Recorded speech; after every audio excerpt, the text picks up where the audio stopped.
Wonder Woman 773, Becky Cloonan and Michael Oh, Conrad with Travis Moore on art. So you two can talk about this now. You're together talking about Wonder yeah, Woman. nice.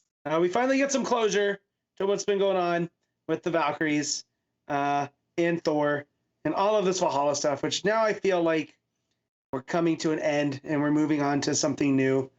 But this opens up with Diana at the gates of the Valkyrie fortress.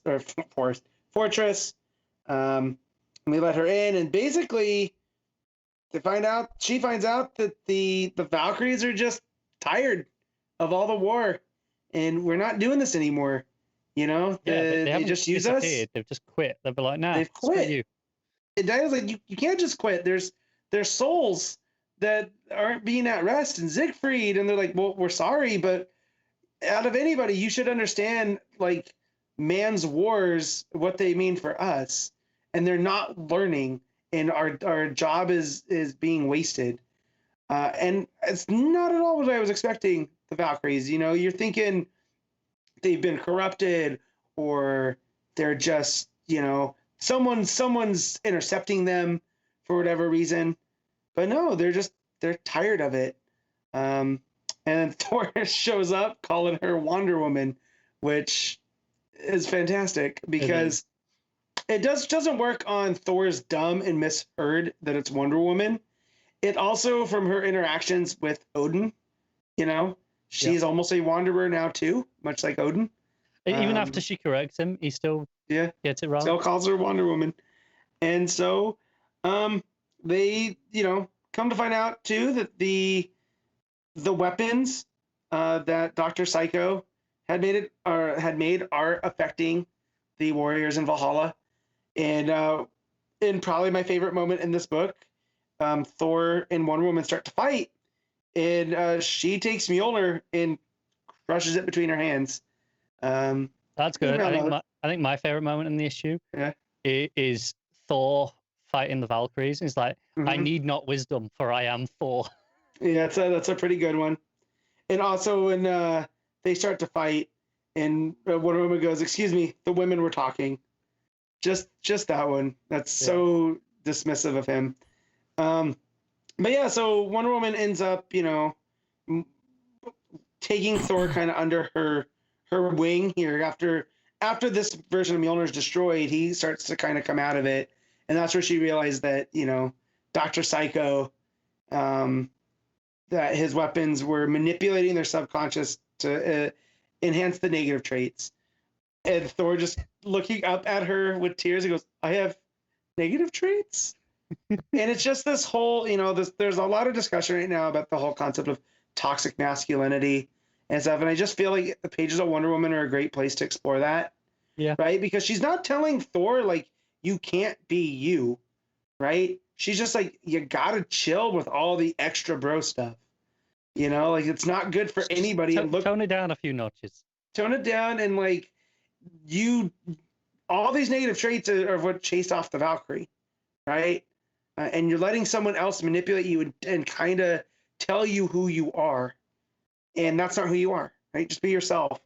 And again, it's her compassion here, right? Because it's not an actual fight with Thor, she breaks it down to diplomacy almost, right? And then she enters the psychic realm and fights Dr. Psycho, who is, used his mental projections to enter the sphere of the gods, where, now we kind of get where she's been. It's not why her mission's been muddled. A huge fight. She punches him once because this is Psycho and he has no punches capabilities. Right? No, she headbutts him. As she says, no more head games. Yeah. Oh, the headbutt comes after as well. Yeah. And so, one punch, and then he goes down, and Deadman takes him out, and tells him that they need to get to Olympus. So she sits down, has the meeting with the Valkyrie, and they all kind of, they do agree that things do need to change, but without the souls to feed, without the souls from Valhalla to feed Yggdrasil, then the guy in the roots, I'm having a hard time keeping them all. The serpent?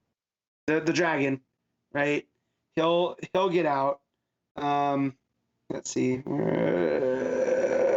the name? Treat yourself. You're a warrior. Nidhogg. There we go. Nidhogg, yeah. So, yeah. If Yggdrasil dies, Nidhogg will be released, and we all know that leads to Ragnarok. And then, Ratastock is, pleading because that's where he lives, Yggdrasil. So we gotta save it. So they make an agreement that one day at every weekly cycle, there's going to be a break from the battles and a day of peace. So now this is Wonder Woman leaving her mark upon the sphere of the what gods. is the name of that day, Matt? Thirsty Thor's Day. That's pretty on point. Yeah. But I'm getting vibes here with Ratastock that he's not exactly who we think he is. I am, and it might just be because I just watched Loki that I'm getting trickster vibes. They keep telling us he's a bit of a trickster. Yeah. And he was definitely seeming to be playing both sides with Nidhogg a few issues ago. Yes. I also do not trust him entirely. No. Yet he saves Yggdrasil, right? Which is pretty important. So there's more things at play here. Like, I don't think this is an Ares plot, right? Or a Wonder Woman villain plot. I really feel he is working for his own side. Yes, I agree. So Diana goes to say bye to Siegfried. She's going to miss him.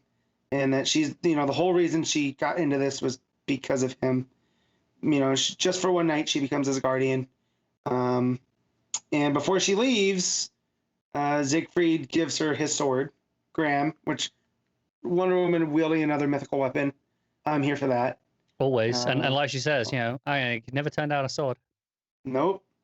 And he promised they'll see her one day. And Giant Eagle, Lord of the Rings style, picks her up and takes her across the Rainbow Bridge to Olympus.